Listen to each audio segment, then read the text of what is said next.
और जो भी हमने पाप अपने जीवन में किए हैं उनका प्रायश्चित करूं। तो जिस समय राजा बनाया तो राजा बनाते समय एक बात कही है बेटा परीक्षित, देखो अब तो मैं यहाँ से सभी लोग जा रहा हूँ, लेकिन याद रखना हर जगह पे आपका शासन है, हर वस्तु पे आपका शासन है, लेकिन सामने जो 11 नंबर का कमरा है उस कमरे को मत खोलना। क्यों?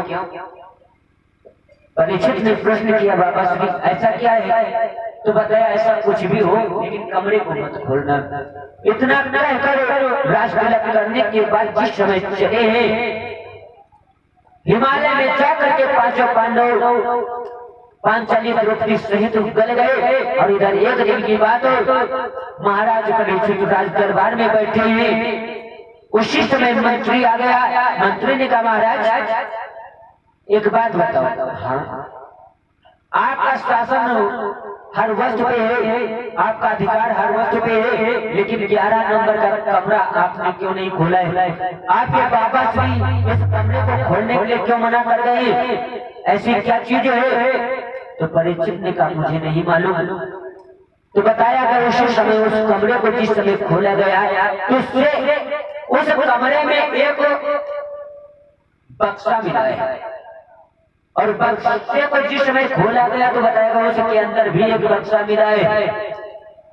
और उस बक्से को जब खोला गया तो बताया गया कि सुंदर सा ताज मिला है जिसको मुकुट बोलते हैं।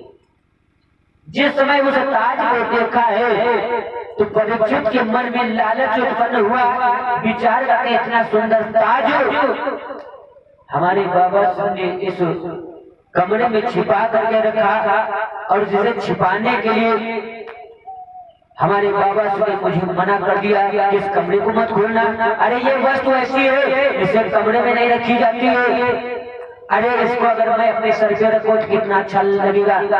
भक्तों बताया गया है जिस समय उस ताज को अपने सर पे महाराज परीक्षित धारण करते हैं तो वो ताज बताया गया है कि एक राक्षस का था जिसका नाम था जरासंध।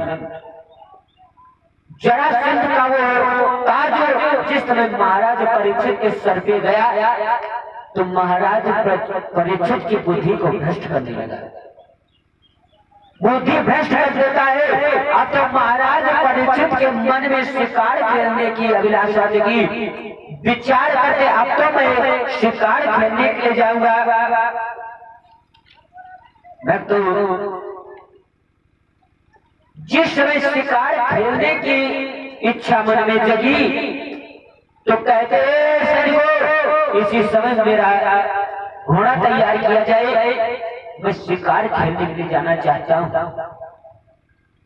और जिस समय शिकार खेलने के लिए तैयार हुए महाराज परीक्षित घोड़े पे सवार हुए तो बताया गया है वन की तरफ प्रस्थान करते हैं।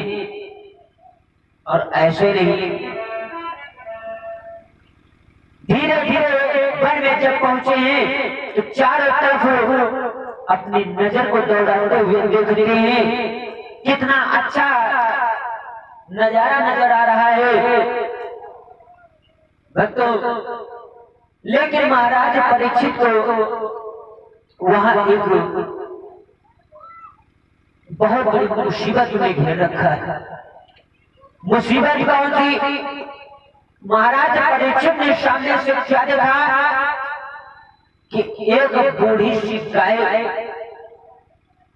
रमाती हुई चली आ रही है और उनके पीछे से एक बैल लंगड़ाता हुआ चला आ रहा है और उनके पीछे से एक काला कलू का चांडाल अपने हाथ में मूसल लिए खदेड़ता चला आ रहा है। जिस समय मूसल मारता है वो काला कलू का चांडाल उस बैल के तो पूरा भूमंडल हिल जाता है। और वो गाय जिस समय महाराज परीक्षित के सामने रमाती हुई आई तो कहने लगी हम महाराज परीक्षित से कि महाराज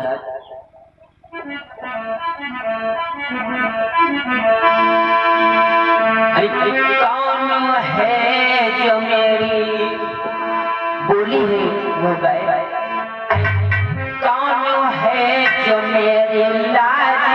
बचाने आए।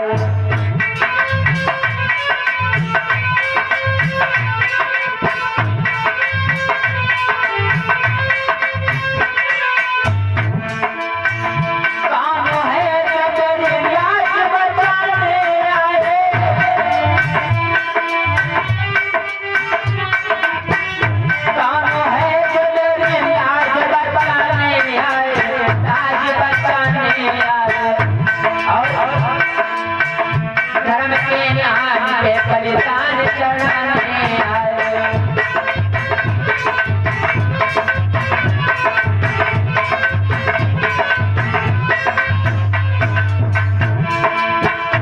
कौन है जो मेरी लाज बचाने आए।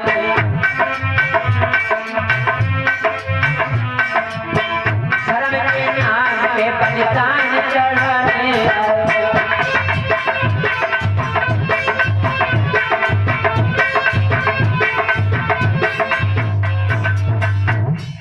कौन है जो मेरी लाज बचाने आए, धर्म के नाम पे बलिदान चढ़ाने आए। भक्तों,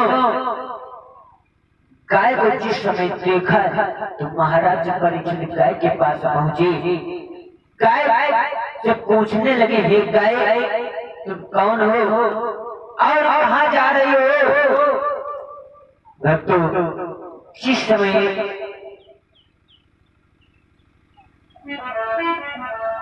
गाय से पूछा है कि हे गाय तुम कौन हो और कहाँ जा रही हो, तो गाय ने कहा, महाराज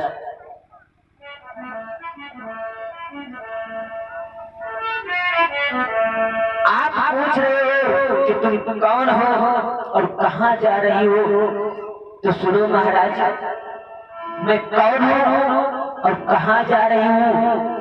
तो बोली है वो गाय, सुनो,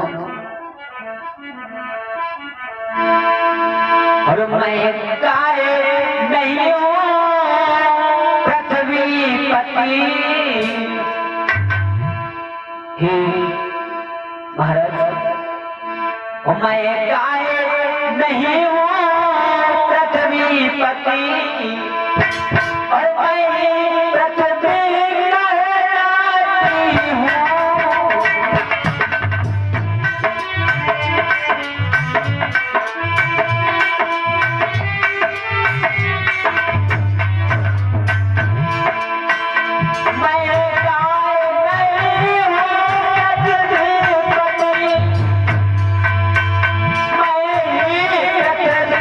कहलाती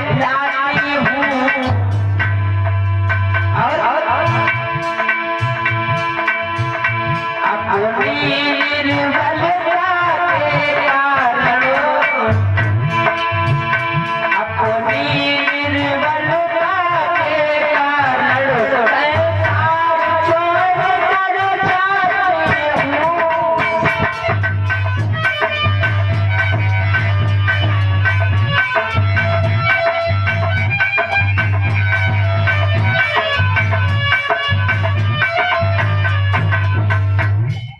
मैं गाय नहीं हूँ पृथ्वी पर, तो मैं ही पृथ्वी कहलाती हूँ। अपनी निर्बलता के कारण संसार छोड़ के जाते हूँ। महाराज, अरे आपको नहीं मालूम, अभी तो पृथ्वी पर बहुत अत्याचार होने लगा है। पापीगढ़ बढ़ने लगे हैं, पापियों का अत्याचार बढ़ रहा है, इसीलिए मैं इस संसार को छोड़ के जा रही हूँ। भक्तों, इतनी बात सुन करके कहा है महाराज परीक्षित ने, हे पृथ्वी तुम कहीं नहीं जाओगी, तुम यहीं रहोगी। अगर तुम चली गई तो ये संसार कहाँ जाएगा। आगे बढ़ करके जिस समय बैल से पूछा, भैया तुम कौन हो, तो बैल ने बताया है कि महाराज मैं भी बैल नहीं हूँ। क्यों? तो बोला है वो बैल कि महाराज मैं भी बैल नहीं हूँ, मैं भी धर्म हूँ, मैं वही धर्म हूँ जो त्रेता युग में और सतयुग में था। महाराज हमारे पीछे ये काला कलूटा चांडाल ये कोई और नहीं है, ये कलयुग है।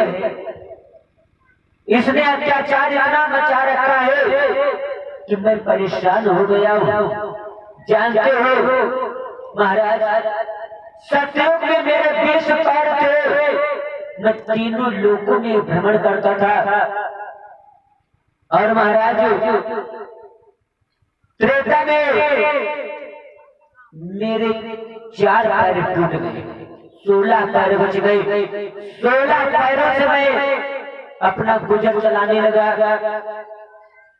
फिर भी कुछ धर्म नजर आता था, लेकिन महाराज जिस समय द्वापर युग लगा, फिर मेरे 4 पैर टूट गए। 12 पैरों से मैं जो गुजर चलाने लगा। लेकिन महाराज अब कलयुग आ गया है, कलयुग ने मेरे सब पैर तोड़ दिए। 4 पैर बचे थे, 4 में से 1 पैर और भी तोड़ गया। अब तो मैं सिर्फ 3 पैर का रह गया हूँ महाराज। और आपको नहीं मालूम है, और बोला है वो बैल धन के रूप में महाराज। अब मुझे जाने दो, क्योंकि जहाँ पृथ्वी रहेगी वहाँ मैं भी रहूंगा। क्योंकि कारण है क्या, सुनो।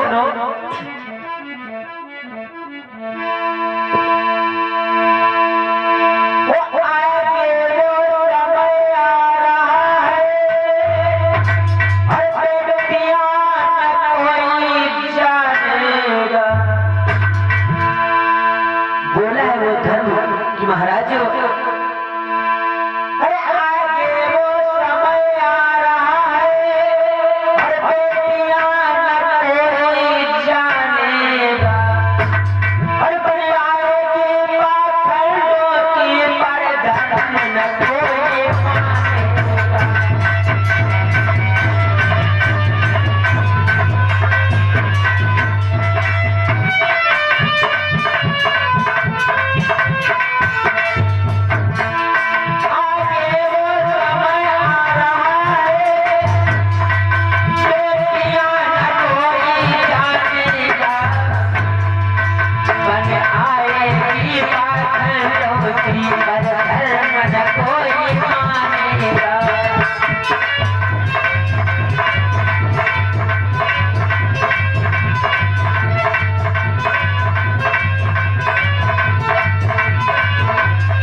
न कोई जानेगा, बनाएगी पाखंडों की और धन न कोई मानेगा।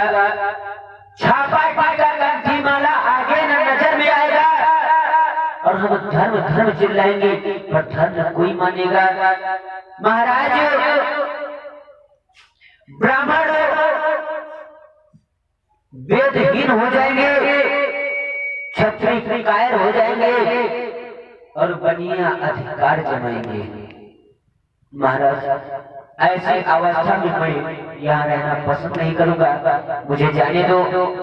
क्योंकि कलयुग ने इतना अत्याचार मचा रखा है मेरे ऊपर, मैं बहुत परेशान हूँ। परीक्षित ने कहा कि हे धर्म तुम कहीं नहीं जाओगे और इतना तय करो, कलयुग जो करे कलयुग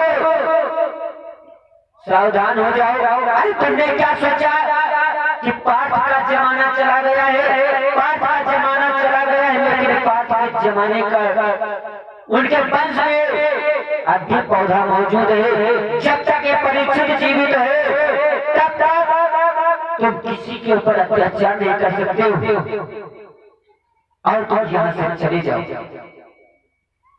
भक्तों, जिस समय कहा है कि तुम यहाँ से चले जाओ, तो कलयुग ने कहा महाराज मेरा समय आया है, तो अब मैं अपना समय व्यतीत करूंगा, मैं कहीं नहीं जाऊंगा। और महाराज आप मुझे भेजना क्यों चाहते हो? अरे मेरे जिस प्रकार से तीन भाई अपना अपना समय व्यतीत करते थे, उसी प्रकार से मैं भी अपना समय व्यतीत करने के लिए आया हूँ। लेकिन महाराज अगर आप कहते हो कि मैं बहुत बड़ा अत्याचार करता हूँ, तो महाराज मैं अत्याचार नहीं करूंगा। क्यों? क्योंकि महाराज याद करो, सतयुग त्रेता द्वापर में संत महात्मा हजारों वर्षों तक तपस्या करते थे, समाधि लगाते थे, लेकिन फिर भी भगवान के दर्शन होना मुश्किल हो जाते थे। महाराज उनके समय में अच्छाइयां थी, लेकिन मेरे समय में अच्छाइयां भी हैं, बुराइयां भी हैं। मेरे जमाने में क्या है कि कुछ भी करने की आवश्यकता नहीं है, चाहे कितना भी पाप करो, लेकिन अगर दो बार आपने भगवान का नाम ले लिया, राम राम मुख से कह दिया, तो आपका बेड़ा पार हो जाता है। परीक्षित ने कहा हे भैया कलयुग, फिर भी तुम यहाँ मत रहो। क्यों? तुम्हारे रहते संत महात्मा ब्राह्मण गौ ये सुखी नहीं रह सकते, हमेशा दुखी रहेंगे। तो कलयुग ने कहा महाराज मुझे जगह बता दो। तो जिस जगह मांगी है, तो कहा है परीक्षित ने सुनो,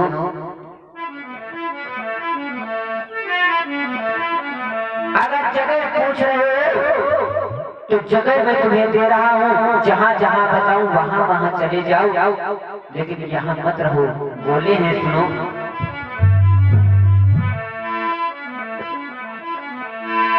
तुम सीधे वहीं चले जाओ जहाँ गुरु का मान न हो, तुम सीधे वहीं चले जाओ जहाँ पर वैश्याएं रहती हो।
जाओ जहाँ पर जुआरी रहते हो वहाँ चले जाओ, जहाँ वैश्याएं रहती हो वहाँ चले जाओ, जहाँ गुरु का मान ना होता हो, माता पिता का सम्मान ना होता हो, वहाँ चले जाओ और तुम स्वर्ण में निवास करो। और बताया है कलयुग चिंता मत करो।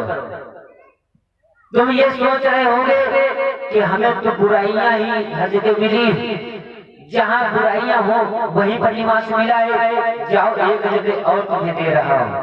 परीक्षित महाराज एक बहुत सुंदर सा स्थान जानते हो पर राजा परीक्षित ने कौन सा दिया है कि जहाँ भगवान की कथा हो रही हो, हाँ जहाँ भगवान की कथा हो रही हो वहां पर भी निवास बनाओ, लेकिन हर जगह पर नहीं। जानते हो कहाँ? जब व्यास जी भगवान नाम संकीर्तन कहे भक्तों से कैसा करो, 2 बार भगवान नाम संकीर्तन बोल लो। तो जो भक्त भगवान नाम संकीर्तन बोले उनपे तुम्हारा कोई असर नहीं बैठेगा, और जो भगवान नाम संकीर्तन ना बोले उनकी जीभ्या पे निवास करो। जेका जीभ का जीभ पर रहो जाए, राम का नाम निकल ही नहीं। इसीलिए कलयुग का जो निवास है हटाने के लिए और 2 बार भगवान नाम संकीर्तन हो जाए, उसके बाद आगे की कथा।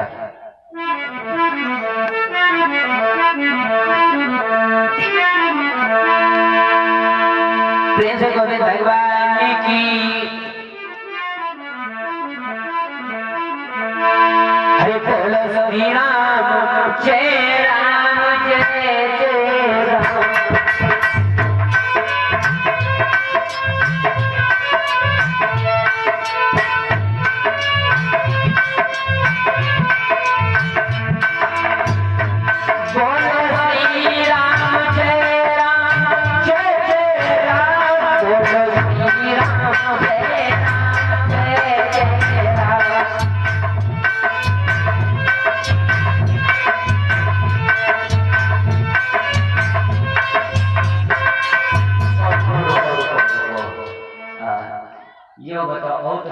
ठीक है, हमारे दादा लोग नहीं बोल रहे हैं, ऐसा तो नहीं ना कहूँ है कि हमारे दादा लोगों ने कहा को नाम श्री राम हो। अरे अगर श्री राम नाम हो तो कोई बात नहीं, अपना नाम ले लो। कोई चिंता की बात नहीं। लेकिन संकीर्तन बोलो जरूर। हमें लग रहा है कि ये संकीर्तन नहीं बोली अच्छा नहीं लग रहा है, चलो दूसरा संकीर्तन बोलते हैं। हाँ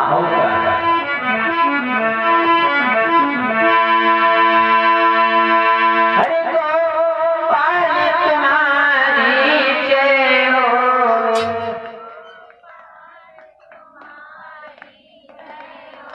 दादा लोगों की जो है कमेटी काम नहीं कर रही है, बैठने चाहते नहीं है का दादा?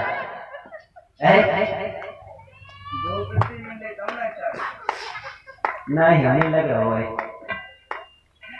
अब तो लाइट 18 घंटा होती है, वो बैठे चार्ज करो। हाँ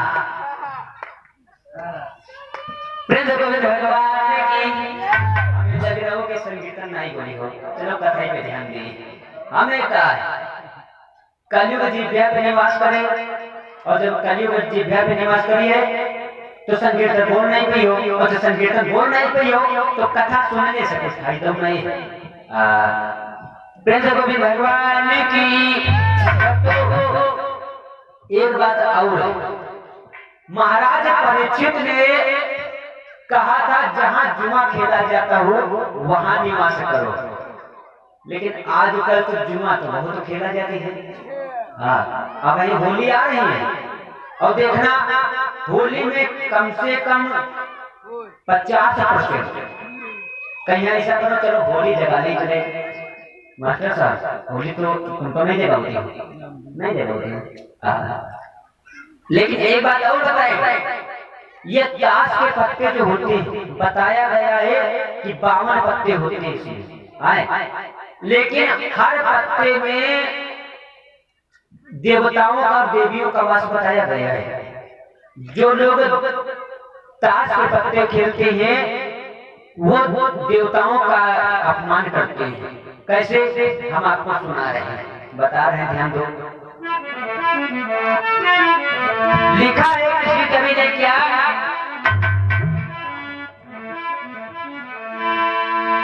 अरे एकता से मत खेल जुआरी, अरे एकता से दुनिया हारी है। सबसे पहले एक की शुरुआत होती है, एक जिका के यहाँ एक का। हाँ सुना है ना, कहे हमारे यहाँ बहुत लोग ख्याति हैं तो कबों को सुना करे थे कहीं भैया युवा एक का। हाँ तो लिखा है क्या, हरी एकता से मत खेल जुआरी, अरे दुनिया हारी है। अड़ती से फिर बनी द्रौपदी राखन लाज मुरारी है।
बताया गया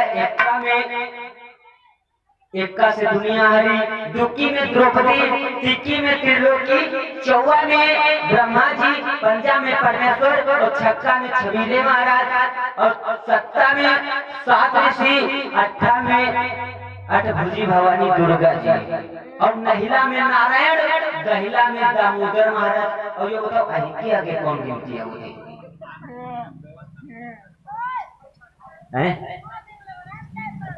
कई परीक्षित महाराज? ये जो ताश आवती है ताशन में दहिला के बाद में कौन पत्ता होती है? कौन नहीं देखो नहिला फिर दहिला तो ही गए और अही के बाद में कौन ताश कहा जाता है?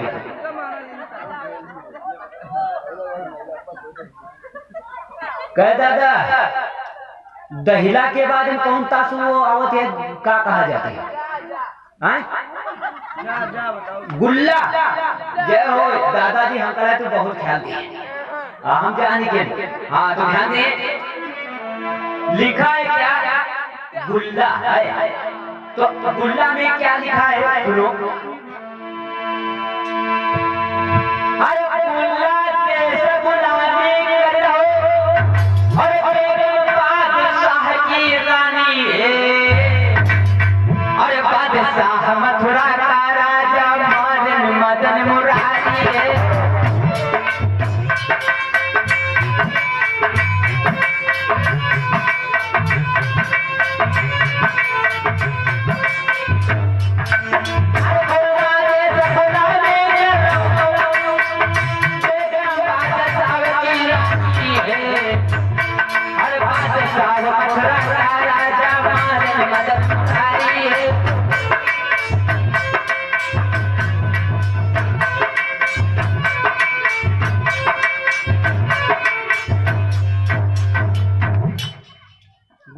देश गुलामी कर रहा हूँ और बेगम बादशाह की रानी है और बादशाह मथुरा का राजा जिसको भोजराज कंस कहते हैं। आगे की कथा में सभी भक्त कथा रसपान भी करेंगे और देखेंगे भी, दिखाया जाएगा किस प्रकार से भोजराज कंस मथुरा में अपना शासन करता है और कितना बड़ा अत्याचारी हुआ है। अंत में भगवान का नैया ने किस प्रकार से मारा सभी भक्तों को दिखाया भी जाएगा और सुनाया भी जाएगा। तो बताया गया इसीलिए ताश के पत्ते नहीं खेलना चाहिए। और ऐसे नहीं, आइए उसी कथा की तरफ चलते हैं। जिस समय कहा है महाराज परीक्षित ने कि जिस जगह पे जुआ खेला जाता हो वहां रहो, जहाँ पे झूठी कपूरियां लड़ाई जाती हो वहां रहो, और स्वर्ण में निवास करो। तो बताया गया है, कुछ लोग बताते हैं कि कलयुग महाराज परीक्षित के सर पे जो ताज रखा था उस ताज में निवास कर लेता है। वह तो जिस समय उस ताज में निवास करता है, अब तो पहले से ही महाराज परीक्षित की बुद्धि भ्रष्ट हो चुकी थी और भी बुद्धि भ्रष्ट करने लगा। अब तो महाराज परीक्षित के गले में प्यास लगने लगी। महाराज परीक्षित जल की तलाश करने लगे और जल की तलाश करते करते बताया